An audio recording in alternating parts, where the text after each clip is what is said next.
Deskripsi teknis kode masalah OBD2, sirkuit kontrol udara idle tinggi apa artinya itu? Kode masalah diagnostik, DTC, ini adalah kode powertrain generik, yang berarti berlaku untuk semua kendaraan 1996 yang lebih baru, Dodge, Chrysler, Hyundai, Jeep, Mazda, Dell. Meskipun generik, langkah perbaikan spesifik dapat bervariasi tergantung pada merek model. Ketika kendaraan Anda yang dilengkapi dengan OBD2 menunjukkan lampu indikator malfungsi, MIL, dan kode yang tersimpan P0509, itu berarti bahwa modul kontrol powertrain, PCM, telah mendeteksi masalah dengan sirkuit kontrol udara masuk, IAC. Dalam hal ini nilai yang lebih tinggi dari yang diharapkan. Sistem IAC berputar di sekitar servo motor linier yang mengontrol plunger yang mengatur jumlah udara yang diizinkan untuk memotong plat throttle dan memasuki intake manifold, mengontrol jumlah udara yang diizinkan untuk melewati plat throttle kondusif untuk mengendalikan RPM engine saat idle. Ketika plat throttle ditutup, saat idle, sangat sedikit udara yang diizinkan masuk ke mesin melalui throttle body. Mesin tidak dapat terus menganggur dengan jumlah udara yang kecil dan pasti akan berhenti.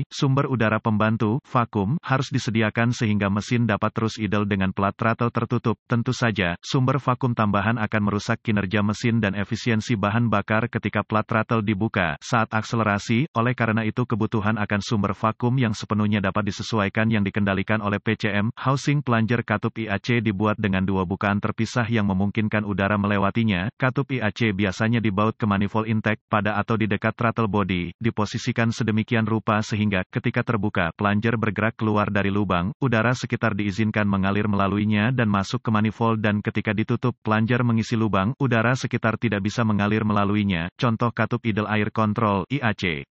IAC jarang sepenuhnya terbuka atau tertutup tetapi tetap bergerak, dikontrol oleh PCM. PCM menggunakan sinyal input dari sensor oksigen, sensor posisi throttle, dan berbagai sensor lainnya untuk menentukan berapa banyak udara yang seharusnya diizinkan untuk melewati plat throttle. Karena sinyal tegangan dan arde ke katup IAC disesuaikan oleh PCM, katup bereaksi sesuai. Jika level RPM engine gagal bertepatan dengan batasan yang diinginkan terprogram, kode P0509 akan disimpan dan MIL dapat menyala. Kode gangguan sirkuit sistem kontrol udara idle terkait meliputi P0508 sirkuit sistem kontrol udara menganggur rendah, P0511 sirkuit kontrol udara idle tahan atau idle pada RPM tinggi yang tidak terduga. Kode ini harus diperlakukan sebagai parah dan ditangani dengan segera. Gejala kode P0509 dapat meliputi level mesin RPM tinggi kios mesin, terutama saat idle, kebisingan yang tidak biasa dari area throttle body. Kode terkait IAC lainnya. Penyebab yang mungkin dari kode ini meliputi cacat motor IAC, katup kebocoran, vakum mesin buka atau korsleting kontrol IAC, perkabelan atau konektor penumpukan karbon dalam throttle body atau katup IAC, kesalahan pemrograman PCM atau PCM, kesalahan prosedur diagnostik dan perbaikan. Titik awal yang baik adalah selalu memeriksa buletin layanan teknis (TSB) untuk kendaraan Anda. Masalah Anda mungkin merupakan masalah yang diketahui dengan perbaikan yang diketahui dilakukan oleh produsen dan dapat menghemat waktu dan uang Anda selama diagnosis. Untuk mendiagnosis kode P0509, saya akan memerlukan pemindai diagnostik, volt digital, ohmmeter, DVOM, dan sumber informasi kendaraan terkemuka. Semua data DIY akan dilakukan. Saya mungkin mulai dengan memeriksa semua kabel sistem dan konektor listrik IAC dan memperbaiki segala yang rusak, terkorosi, atau terbakar. Saya juga akan memeriksa mesin untuk setiap kebocoran vakum yang mungkin berkontribusi pada tingkat RPM mesin yang tidak terkendali. Jika Anda menemukan kebocoran vakum, perbaiki dan periksa kembali sistem. Selanjutnya, saya akan menghubungkan pemindai ke konektor diagnostik kendaraan dan mengambil semua kode yang disimpan dan membekukan data bingkai. Saya suka menuliskan ini jika kode ini terputus-putus.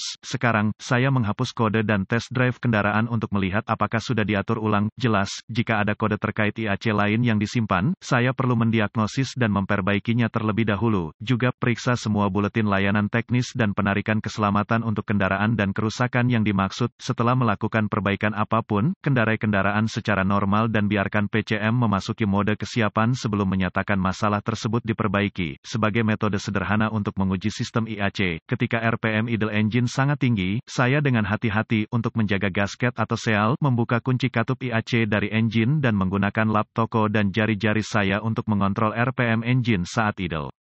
Jika saya dapat mengontrol kondisi idle tinggi, setelah melepas katup IAC, maka saya tahu bahwa sistem IAC tidak berfungsi dengan baik. Jika saya tidak dapat mengontrol RPM saat idle, saya curiga ada kebocoran vakum yang besar. Kebocoran vakum engine besar dapat mencakup katup, selang PCV, selang vakum, booster rem vakum, katup periksa, atau selang, katup EGR macet terbuka, kebocoran packing EGR, atau kebocoran packing berlipat ganda intake. Konsultasikan dengan sumber informasi kendaraan Anda untuk metode yang direkomendasikan untuk menguji motor IAC dengan DVOM, ganti motor, katup IAC jika tidak sesuai dengan spesifikasi pabrikan, catatan diagnostik tambahan, putuskan sambungan semua pengontrol terkait sebelum menguji resistansi rangkaian dengan DVOM.